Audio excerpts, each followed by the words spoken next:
Craig Melvin has spent much of his career telling America's stories with clarity and calm. Yet as he moved deeper into his 60s, he found himself increasingly drawn to the quieter narratives that unfold beyond headlines, the ones that speak to endurance rather than spectacle. And it was through this lens that Lady Gaga's public acknowledgement of fibromyalgia began to resonate with him in an unexpected and deeply personal way. Not as a pop culture moment, but as a study in resilience that mirrors the private realities so many people his age have learned to live with. Fibromyalgia, a condition marked by chronic pain, fatigue, and unpredictability, challenges the body in ways that are invisible to outsiders. And as Craig listened to Gaga describe stepping off the stage into a world of physical limits, he recognized a truth familiar to countless viewers in their 60s. The understanding that strength often looks nothing like it did in youth,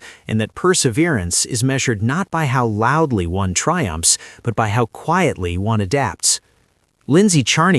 whose own career in sports journalism exposed her to athletes grappling with injuries long after the applause fades, understood immediately why Gaga's story mattered, because it dismantled the myth that pain must be dramatic to be real, and it affirmed something couples come to know over decades together, that love and partnership deepen not through perfection, but through patience, accommodation, and shared resolve.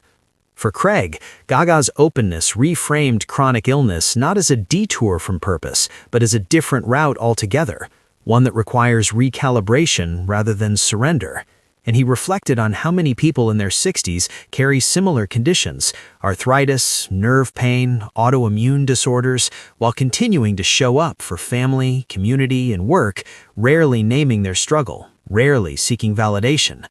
Gaga's willingness to pause tours, to rest when necessary, and to speak candidly about days when her body would not cooperate, challenged a generation raised on the idea that stopping equals failing. And Lindsay noted how liberating it can be to hear a public figure acknowledge limits without apology, offering permission to an older audience to honor their own boundaries without shame.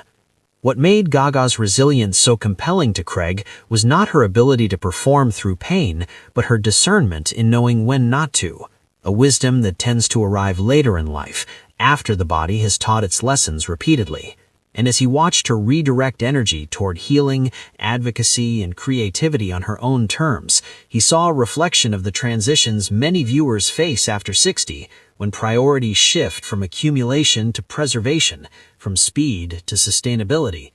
Lindsay often spoke about how chronic conditions reshape daily life in subtle ways, planning ahead, pacing activities, building rest into routines, and Gaga's story brought those quiet strategies into the light, validating the invisible labor of self-care that older adults perform without recognition. For Craig, the emotional heart of Gaga's journey lay in her refusal to let pain define her identity, even as she acknowledged its presence, a balance that resonates with those who have learned to live alongside discomfort while still finding meaning, humor, and connection. This narrative struck a chord with viewers who remember a time when health struggles were kept private, discussed in hushed tones if at all, and Gaga's transparency offered a generational bridge, showing that vulnerability can be a form of leadership rather than weakness.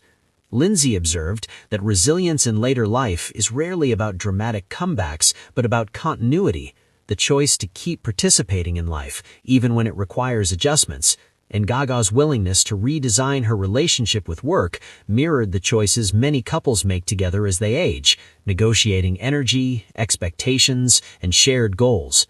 Craig reflected on how chronic pain alters one's relationship with time, making each good day feel precious, each setback instructive. And this perspective aligns closely with the sensibilities of a 60-plus audience that understands how quickly plans can change and how essential it is to savor what remains rather than mourn what has shifted. Gaga's advocacy for understanding fibromyalgia also resonated as an act of service, transforming personal hardship into collective awareness, a gesture that speaks powerfully to a generation that values contribution and legacy over spotlight. In conversations at home, Craig and Lindsay found themselves returning to the idea that true resilience is not loud, not glamorous, but steady, built through routines, honest communication, and the courage to ask for grace, from others and from oneself. Ultimately, Lady Gaga's fibromyalgia journey, seen through the reflective eyes of Craig Melvin and the grounded wisdom of Lindsay Czarniak, becomes more than a celebrity health story. It becomes a testament to the kind of endurance that defines the later chapters of life, reminding a 60 to 65-year-old audience that while the body may impose new rules, the spirit retains its capacity for creativity, connection, and quiet strength, and that living well is not about denying pain, but about meeting it with compassion, adaptability, and the enduring confidence that one's worth is not diminished by the challenges carried along the way.